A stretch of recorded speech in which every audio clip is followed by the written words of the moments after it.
ರಾಜ್ಯದಲ್ಲಿ ಮೇಲ್ನೋಟಕ್ಕೆ ಸ್ಪಷ್ಟವಾಗಿ ಕ್ರೈಮ್ ಪ್ರಕರಣದಂತೆ ಕಾಣಿಸ್ತಾ ಇರುವ ಒಂದು ಪ್ರಕರಣ ರಾಜಕೀಯವಾಗಿ ಕೂಡ ಜಿದ್ದಾಜಿದ್ದಿಗೆ ಕಾರಣ ಆಗಿದೆ. ನಾನು ಮಾತನಾಡ್ತಾ ಇರೋದು ಧರ್ಮಸ್ಥಳದ ಬಗ್ಗೆ. ಒಬ್ಬ ಅನಾಮಿಕ ವ್ಯಕ್ತಿ ನೂರಾರು ಶವಗಳನ್ನು ನನ್ನಿಂದ ದಫನ್ ಮಾಡಿಸಲಾಗಿದೆ, ಹೆದರಿಸಿ ಬೆದರಿಸಿ ಒತ್ತಾಯಪೂರ್ವಕವಾಗಿ ಅನ್ನುವ ಪತ್ರವನ್ನು ಬರೆದ ವಕೀಲರ ಮೂಲಕ ಆತ ಪೊಲೀಸ್ ಠಾಣೆಗೆ ಹಾಜರು ಆದ, ನ್ಯಾಯಾಧೀಶರ ಮುಂದೆ ಹೇಳಿಕೆಯನ್ನು ಕೊಟ್ಟ. ಈ ವಿಷಯದಲ್ಲಿ SIT ರಚನೆ ಮಾಡಬೇಕು ಅನ್ನುವ ಆಗ್ರಹ ಬಂತು. ಮುಖ್ಯಮಂತ್ರಿಗಳನ್ನೇ ಭೇಟಿಯಾಗಿ CS ದ್ವಾರಕಾನಾಥ್ ಮತ್ತು ತಂಡ ಒತ್ತಾಯ ಮಾಡಿತು SIT ರಚನೆ ಮಾಡಬೇಕು ಅಂತ. ಮುಖ್ಯಮಂತ್ರಿಗಳು ಕೇಳಿದ್ರೆ ಯಾರ್ಯಾರೋ ಹೇಳ್ತಾರೆ ಅಂತ SIT ಮಾಡೋದಕ್ಕಾಗೋದಿಲ್ಲ, ಪೊಲೀಸರ ಕಾನೂನಿನ ಪ್ರಕಾರ ಕ್ರಮ ಕೈಗೊಳ್ತಾರೆ, ಎತ್ತು ಈತು ಅಂದ್ರೆ ಕರ್ಕೊಂಡೋಗಿ ಕೊಟ್ಟಿಗೆ ಕಟ್ಟು ಅನ್ನೋದಕ್ಕೆ ಆಗೋದಿಲ್ಲ ಅಂದ್ರು ಮುಖ್ಯಮಂತ್ರಿ. ಈಗ SIT ರಚನೆಯಾಗಿದೆ. ರಾಜ್ಯ ಸರ್ಕಾರ SIT ರಚನೆ ಮಾಡಿ ಆದೇಶ ಹೊರಡಿಸಿದೆ. 4 ಜನ IPS ಅಧಿಕಾರಿಗಳಿದ್ದಾರೆ. ಪ್ರಣಬ್ ಮೊಹಂತಿ, ಅನುಚೇತ್, ಜಿತೇಂದ್ರ ಕುಮಾರ್, ಸೌಮ್ಯಲತಾ. ಧರ್ಮಸ್ಥಳದ ವಿಷಯದಲ್ಲಿ ಇದುವರೆಗೂ ಬಂದಿರುವ ಆರೋಪಗಳು, ಇನ್ನು ಮುಂದೆ ಬರಬಹುದಾದ ಆರೋಪಗಳು ಎಲ್ಲವನ್ನೂ ಈ SIT ತನಿಖೆ ಮಾಡಬೇಕು ಅಂತ.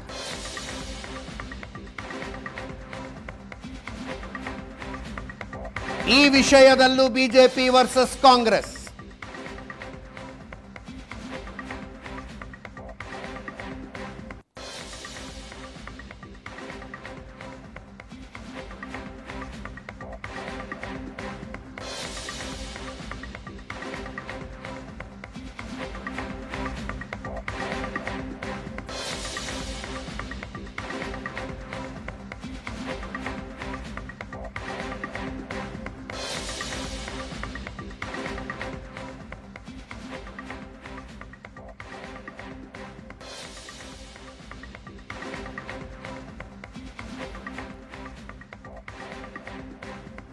SIT ರಚನೆ ಆಗಿದೆ, ತನಿಖೆ ಆಗತ್ತೆ ಬಿಡಿ, ಯಾಕೆ ತಲೆ ಕೆಡಿಸ್ಕೊಳ್ತೀರಿ ಅನ್ನುವ ಅರ್ಥದಲ್ಲಿ ಕಾಂಗ್ರೆಸ್ ನಾಯಕರುಗಳು ಮಾತಾಡಿದ್ರೆ,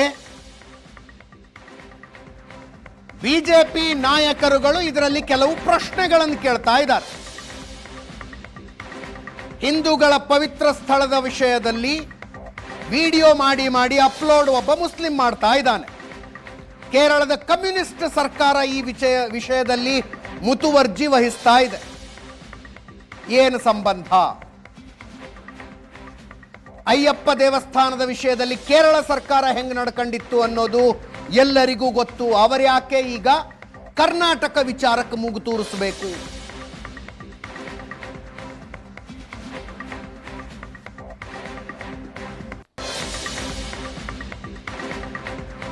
ಆರ್ ಅಶೋಕ್ ಅವರ ಪ್ರಶ್ನೆ ಇದು.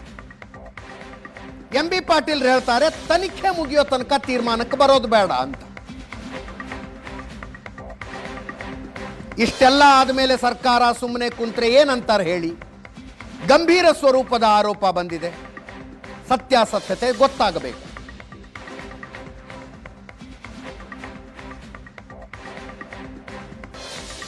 ಸಚಿವ MB ಪಾಟೀಲರ ಹೇಳಿಕೆ ಇದು, ಕೇಳಿಸ್ಕೊಳ್ಳಿ. ದಕ್ಷಿಣ ಭಾರತದಲ್ಲಿ ತಿರುಪತಿ ಮತ್ತು ಧರ್ಮಸ್ಥಳ ಭಾಳ ಹಿಂದೂಗಳಿಗೆ ಭಾಳ ಪವಿತ್ರವಾದಂಥ ಸ್ಥಳಗಳಿವೆ. ನನಗೆಲ್ಲೋ ಒಂದು ಕಡೆ ಅನುಮಾನ ವ್ಯಕ್ತ ಆಗ್ತಾ ಇರುವಂಥದ್ದು, ಇದನ್ನು ಸೋಷಿಯಲ್ ಮೀಡಿಯಾದಲ್ಲಿ ದಿನನಿತ್ಯ ಅಪ್ಲೋಡ್ ಮಾಡ್ತಾ ಇರೋದು ಅದು ಮುಸ್ಲಿಂ ಯಾರೋ ಒಬ್ಬ ಯುವಕ. ಆಮೇಲೆ ಇದು ಕರ್ನಾಟಕಕ್ಕೆ ಸಂಬಂಧಪಟ್ಟಂಥ ವಿಚಾರ. ಕೇರಳದ ಕಮ್ಯುನಿಸ್ಟ್ ಸರ್ಕಾರ ಭಾಳ ಮುತುವರ್ಜಿ ವಹಿಸ್ತಾ ಇದೆ, ಭಾಳ ಸೆನ್ಸಿಟಿವ್ ಇರೋವಂಥ ಇದು ವಿಚಾರ. ಇದು ಕರ್ನಾಟಕಕ್ಕೆ ಸಂಬಂಧಪಟ್ಟಿದ್ದು. ಕೇರಳ ಸರ್ಕಾರ ಯಾಕೆ ಬಂತು ಇದರಲ್ಲಿ? ಕೇರಳ ಸರ್ಕಾರ ಅಲ್ಲಿನ ದೇವಸ್ಥಾನಗಳನ್ನ ಯಾಕೆ ನಡೆಸ್ಕೊತಾ ಇದೆ? ಅಯ್ಯಪ್ಪ ದೇವಸ್ಥಾನಕ್ಕೆ ಏನೇನು ಅವಮಾನಗಳು ಮಾಡಿದ್ದಾರೆ ಅದೆಲ್ಲ ಜಗಜ್ಜಾಹಿರಾತ ಆಗ್ಬಿಟ್ಟಿದೆ. ಇಲ್ಲಿ ನನಗೆ ಆಶ್ಚರ್ಯ ಅಂತ ಹೇಳಿದ್ರೆ, ಸಾವಿರಾರು ಅಂತ ಹೇಳಿದ್ರೆ ಹಂಗಾರೆ ಸಾವಿರಾರು ಜನ ಬೇರೆ ಬೇರೆ ಇಡೀ ರಾಜ್ಯದಲ್ಲಿ ಕಂಪ್ಲೇಂಟ್ಗಳು ಕೊಟ್ಟಿರ್ಬೇಕಲ್ಲ. ಇಂಥ ಕೇಸ್ಗಳಲ್ಲಿ ಯಾವುದೇ ಪೊಲೀಸರು ಅಚಾತುರ್ಯ ಮಾಡಲ್ಲ ನನಗೆ ಗೊತ್ತಿರೋ ಪ್ರಕಾರ. ದಿನನಿತ್ಯ ಮಂಜುನಾಥ ಧರ್ಮಸ್ಥಳ ಅಂತೇಳಿ ಅಪಪ್ರಚಾರ ಮಾಡೋದ್ರಿಂದ ಹಿಂದೂಗಳ ಭಾವನೆಗೆ ನೋವನ್ನು ಉಂಟು ಮಾಡ್ತದೆ. ಅನೇಕ ವಿಚಾರಗಳನ್ನ ಮಾಡ್ತಾರೆ. ಅದರಲ್ಲಿ SIT ತನಿಖೆ ಆಗ್ತದೆ. ತನಿಖೆ ಮುಗಿಯುವವರೆಗೂ ಕೂಡ ಯಾವುದೇ ಒಂದು ಊಹಾಪೋಹ ಆಗಲಿ ಅಥವಾ ಯಾವುದೇ ಒಂದು ಆ್ಯಂಗಲ್ನಲ್ಲಿ ಸಹ ಜನ ವಿಚಾರ ಮಾಡೋದು ಅದು ತಪ್ಪು. ಹೀಗಾಗಿ ಯಾರ ಮೇಲೂ ಕೂಡ ನಾವು ದೂಷಿಸುವಂಥದ್ದು, ಈಗಲೇ ಯಾರನ್ನಾರು ನಾವು ಇದು ಮಾಡುವಂಥದ್ದು ಅದು ಸರಿಯಾದದಂತಲ್ಲ. ಯಾವ ಒತ್ತಡ ಕೂಡ ಇಲ್ಲ. ಇವೆಲ್ಲ ಆದಮೇಲೆ ಸರ್ಕಾರ ಸುಮ್ ಕೂತ್ರೆ ಏನಂತೀರ ನೀವು? ನಾವು SIT ರಚನೆ ಮಾಡಿದ್ದಾಗಲಿ ಅಥವಾ ಸರ್ಕಾರ ಯಾರ ಮೇಲಾದರೂ ಕೂಡ ನಾವು ಬೆಲ್ಲ ಮಾಡಿ ತೋರಿಸ್ತಾ ಇಲ್ಲ. ಇಂಥ ದೂರುಗಳು ಬಂದಮೇಲೆ ಸ್ವಲ್ಪ ಗಂಭೀರ ಸ್ವರೂಪದೂ ಆಗಿದಾವೆ. ಎಲ್ಲರೂ ಕೂಡ ಇವತ್ತು ದಿವಸ ಇದ್ರ ಬಗ್ಗೆ ಬರೀತಾರೆ. ಸರ್ಕಾರ ಆಗಲಿ ನಾವಾಗಲಿ ಯಾರೇ ಆಗಲಿ ಇವತ್ತು ದಿವಸ ಯಾರ ಮ್ಯಾಗೂ ಕೂಡ ಪೊಟ್ಟು ಮಾಡಿ ತೋರಿಸ್ತಿಲ್ಲ. ಹೀಗಾಗಿ ಇವ್ರು ಯಾಕೆ ಅದನ್ನು ಒಯ್ದು ಮಂಜುನಾಥ್ಗೆ ಹಚ್ಚುವಂಥ ಕೆಲಸ ಮಾಡ್ತಾರೆ? BJP ಅವರು ಇದರಲ್ಲಿ ಕೂಡ ರಾಜಕೀಯ ಮಾಡಲಿಕ್ಕೆ ಬಯಸಿದ್ದಾರೆ. ಇದ್ದಕ್ಕಿದ್ದಾಗೆ ಏನೆಲ್ಲ ಧರ್ಮಸ್ಥಳದಲ್ಲಿ ನಡೀತಿರುವಂಥದ ಮೇಲೆ ಈ ರೀತಿ ಆಪಾದನೆಗಳು, ಇನ್ನೊಂದು ಮತ್ತೊಂದು ಒಂದು ಪವಿತ್ರವಾದಂಗಿರೋಂಥ ಕೇಂದ್ರದ ಮೇಲೆ ಈ ರೀತಿ ಆಪಾದನೆ ಬರ್ತಿರುವಂಥದ್ದು ನಿಜಕ್ಕೂ ದುರದೃಷ್ಟ. ದುರುದ್ದೇಶದಿಂದನೋ ಸದುದ್ದೇಶನೋ ಏನು ಅಂತ ನಮಗೂ ಗೊತ್ತಿಲ್ಲ.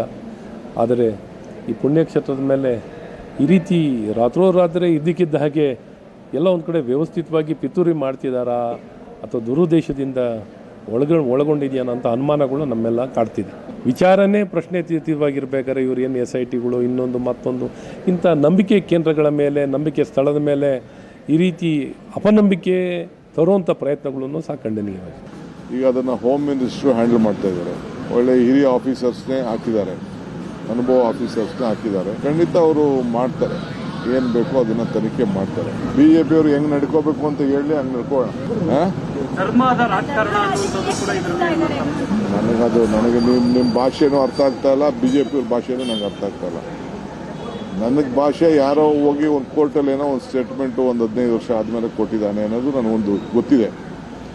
ಅದ್ರ ಮೇಲೆ ಸತ್ಯ ಅಸತ್ಯನ ತಿಳ್ಕೊಳ್ಳಿಕ್ಕೆ ಸರ್ಕಾರ ಒಂದು ಮಾಡಿದೆ. ಈಚೆ ಬರ್ತದೆ. ಈಗ ನೀವೇ ಮೀಡಿಯಾ ಅವರೇ ಅದನ್ನು ದೊಡ್ಡ ಇಶ್ಯೂ ತೆಗೆದುಕೊಂಡಾಗ ನಿಮಗೂ ಗೌರವ ಕೊಡಬೇಕಲ್ಲ. ನಾವು ಪ್ರಜಾಪ್ರಭುತ್ವ ವ್ಯವಸ್ಥೆಯಲ್ಲಿ ನಿಮಗೂ ನಮ್ಕಿನ್ನ ಹೆಚ್ಚಿಗೆ ಜವಾಬ್ದಾರಿ ನಿಮಗೂ ಇದೆಯಲ್ಲ. ಸಮಾಜಕ್ಕೆ ನ್ಯಾಯ ಕೊಡಬೇಕು, ಸರ್ಕಾರಕ್ಕೆ ನ್ಯಾಯ ಕೊಡಬೇಕು, ವಿರೋಧ ಪಾರ್ಟಿಯವ್ರ ಧ್ವನಿನೂ ಕೇಳಬೇಕು, ತಮ್ಮ ಹಿತವಚನ ಕೇಳಬೇಕು, ನುಡಿಮುತ್ತುಗಳನ್ನು ಕೇಳಬೇಕು. ಇವೆಲ್ಲ ಕೂಡ ನಮಗೂ ಇದೆ. ಧರ್ಮಸ್ಥಳ ಕೇಸ್ಗಳಿಗೆಲ್ಲ SIT ಮಾಡಿದ್ದಾರೆ. ಮಾಡ್ಕೊಳ್ಳಿ ಏನು ತೊಂದರೆ ಇಲ್ಲ, ಯಾವುದೇ ತಪ್ಪಾಗಿಲ್ಲ. ಅವರು ಏನೋ ತನಿಖೆ ಮಾಡಬೇಕು ಮಾಡ್ಕೊಂತಾರೆ, ಅದಕ್ಕೇನು ಸಮಸ್ಯೆ. ಬಹಳ ಜನ ಆ ಭಾಗದಲ್ಲಿ ಇರ್ತಕ್ಕಂಥವರು ಪ್ರಗತಿಪರ ಚಿಂತಕರು, ಆ ಭಾಗದಲ್ಲಿ ಜನಸಮುದಾಯ ಮತ್ತು ಅವರೆಲ್ಲ ಸೇರಿ ಒತ್ತಾಯ ಮಾಡಿದ್ದಾರೆ, ಕಂಪ್ಲೇಂಟ್ ಕೊಟ್ಟಿದ್ದಾರೆ. ತನಿಖೆ ಮಾಡಿ ಆಗಿದೆ ಆಗಿಲ್ಲ ಅನ್ನೋದು ಗೊತ್ತಾಗ್ಬೇಕಲ್ಲ. ಹಾಗಾಗಿ ಅದರ ತನಿಖೆ ಆದೇಶ ಮಾಡಿದ್ದೇವೆ. ಏನೂ ಇಲ್ಲ ಅಂತಾದ್ರೆ ಯಡಿಯೂರಪ್ಪನವರು ಹೇಳಿದಾಗೆ ಆಯ್ತು, ಏನೂ ಇಲ್ಲ ಅಂತೇಳಿ ಇಡೀ ಸಮಾಜಕ್ಕೆ ತಿಳಿಸ್ಬೋದು ನಾವು. ಅವರು ಪ್ರಣವ್ ಮೊಹತಿ ಅವರು ಕೂಡ ತಮ್ಮ ಭೇಟಿ ಆಗಿದ್ರು, ಏನಾದ್ರು ಇನ್ಸ್ಟ್ರಕ್ಷನ್ ಇಲ್ಲ, ಇನ್ಸ್ಟ್ರಕ್ಷನ್ ಏನಿಲ್ಲ. ಅವರು ನನಗೆ ಜವಾಬ್ದಾರಿ ಕೊಟ್ಟಿದ್ದೀರಾ, ಥ್ಯಾಂಕ್ ಯು, ನಾ ಮಾಡ್ತೀನಿ ನನ್ನ ಕೆಲಸ ಅಂತ ಹೇಳೋದು ಅಷ್ಟೇ. ಅವರೆಲ್ಲ ಜವಾಬ್ದಾರಿ ಸ್ಥಾನದಲ್ಲಿ ಇರ್ತಕ್ಕಂಥ ಹಿರಿಯ ಅಧಿಕಾರಿಗಳು, ಅವರಿಗೆ ಕೊಟ್ಟಿದ್ದೇವೆ, ಮಾಡ್ತಾರೆ ಅವರು. ಮತ್ತೊಮ್ಮೆ ಪ್ರಶಾಂತ್ ನಾಥ್ ನಮ್ಮ ಜೊತೆಗೆ ನೇರ ಸಂಪರ್ಕದಲ್ಲಿದ್ದಾರೆ. ಪ್ರಶಾಂತ್, ಎಕ್ಸ್ಪೆಕ್ಟೆಡ್ ಡೆವಲಪ್ಮೆಂಟ್ ಇದೆ. ನನಗೆ ಮುಖ್ಯಮಂತ್ರಿಗಳ ಪ್ರತಿಕ್ರಿಯೆನೇ ಒಂಥರ ಆಶ್ಚರ್ಯ ಹುಟ್ಟಿಸಿತ್ತು. ಯಾರೋ ಹೇಳ್ತಾರೆ ಅಂತ SIT ಮಾಡಿಬಿಡೋದಕ್ಕಾಗೋದಿಲ್ಲ ಅಂತ ಮುಖ್ಯಮಂತ್ರಿಗಳು ಹೇಳಿದ್ದು ಒಂದು ಸ್ವಲ್ಪ ಆಶ್ಚರ್ಯ ಆಗಿತ್ತು ನನಗೆ.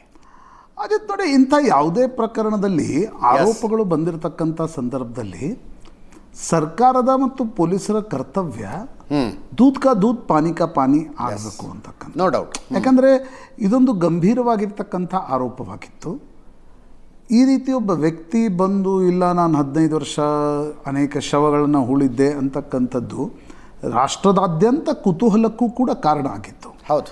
ಯಾವುದೇ ಸರ್ಕಾರ ಮತ್ತು ಪೊಲೀಸರು ಈ ರೀತಿಯ ಪ್ರಕರಣಗಳು ಬೆಳಕಿಗೆ ಬಂದಾಗ ಇಲ್ಲ ನಾವು ತನಿಖೆನೇ ಮಾಡೋಕ್ಕಾಗಲ್ಲ ಅಂತಕ್ಕಂಥದ್ದನ್ನು ಹೇಳೋಕ್ಕಾಗಲ್ಲ. ತನಿಖೆ ನಿಶ್ಚಿತವಾಗಿ ತನಿಖೆ ಮಾಡಬೇಕಾಗತ್ತೆ. ಆದರೆ ನನಗನ್ಸುತ್ತೆ ತನಿಖೆ ಪೂರ್ಣವಾಗುವವರೆಗೆ ಇದರಲ್ಲಿ ಎರಡೂ ಬದಿಯಲ್ಲಿ ಜಡ್ಜ್ಮೆಂಟ್ ಕೂತ್ಕೊಳ್ಳೋದು ಭಾಳ ಕಷ್ಟ ಇದೆ. ಅಂದರೆ ನೋಡಿ, ಆಕ್ಟಿವಿಸಮ್ ಮಾಡೋರು ಏನು ಮಾಡಬೇಕು ಅಂತಕ್ಕಂಥದ್ದು ನಾನು ಇಲ್ಲಿ ಕೂತ್ಕೊಂಡು ಹೇಳೋಕ್ಕಾಗಲ್ಲ. ಹೌದು. ಅದೇ ಒಬ್ಬ ಪತ್ರಕರ್ತನಾಗಿ ಈ ಪ್ರಕರಣದಲ್ಲಿ ಯಾವುದೇ ಒಂದು ಜಡ್ಜ್ಮೆಂಟನ್ನು ಕೊಡ್ತಕ್ಕಂಥದ್ದು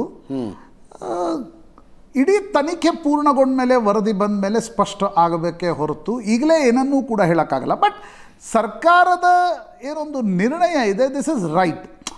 ಹೌದು, ನೋ ಡೌಟ್. ನೋಡಿ, ಈಗ ಮೊನ್ನೆ ನಾವು ಧನಂಜಯ್ ಬಂದಾಗಲೂ ಅನೇಕ ಡೆವಿಲ್ಸ್ ಅಡ್ವೊಕೇಟ್ ರೀತಿಯಲ್ಲಿ ಪ್ರಶ್ನೆಗಳನ್ನು ಕೇಳಿದ್ವಿ. ಪ್ರಶ್ನೆಗಳನ್ನು ಎಲ್ರಿಗೂ ಕೇಳ್ತಕ್ಕಂಥದ್ದು ಒಂದು ಭಾಗ. ಆದರೆ ಆ ರೀತಿಯ ಪ್ರಶ್ನೆಗಳು ಜನಮಾನಸದ ಸಾರ್ವಜನಿಕವಾಗಿ ಚರ್ಚೆ ಆಗ್ತಿರ್ತಕ್ಕಂಥ ಸಂದರ್ಭದಲ್ಲಿ ನಾವು ತನಿಖೆ ಮಾಡಲ್ಲ ಅನ್ನೋದು ನಾವು ಅಂದರೆ ಈಗ ಸಿದ್ದರಾಮಯ್ಯನವರ ಮೂಢ ಪ್ರಕರಣದಿಂದ ಹಿಡಿದು ಧರ್ಮಸ್ಥಳದ ಎಲ್ಲ ಪ್ರಕರಣಗಳವರೆಗೂ ಕೂಡ ಪಬ್ಲಿಕ್ಲಿ ಈ ರೀತಿಯ ಆರೋಪಗಳು ಬಂದಾಗ ಒಂದು ನಿಷ್ಪಕ್ಷಪಾತವಾಗಿರ್ತಕ್ಕಂಥ ತನಿಖೆ ಟೈಮ್ ಬೌಂಡ್ ತನಿಖೆಯ ಅವಶ್ಯಕತೆ ಇದೆ ಅಂತಕ್ಕಂಥದ್ದು ಸ್ಪಷ್ಟ. Yes. ಆ ರೀತಿಯ ಪ್ರಕರಣಗಳಿದ್ರೆ, ಆ ರೀತಿಯಾಗಿರ್ತಕ್ಕಂಥ ಎಲ್ಲೋ ಕೊಂಡಿಗಳಿದ್ರೆ ಅದರ ಬಗ್ಗೆ ನಿಶ್ಚಿತವಾಗಿ ತನಿಖೆ ಆಗಬೇಕು ಅಷ್ಟೇ. Yes, thank you so much Prashant. ಇದರೊಂದಿಗೆ ಇವತ್ತಿನ ಪಾರ್ಟಿ ರೌಂಡ್ಸ್ ಮುಗಿಸ್ತಾ ಇದ್ದೀನಿ. ನೇರ ದಿಟ್ಟ ನಿರಂತರ ಸುದ್ದಿಗಾಗಿ ನೋಡ್ತಾ ಇರಿ ಏಷ್ಯಾನೆಟ್ ಸುವರ್ಣ ನ್ಯೂಸ್.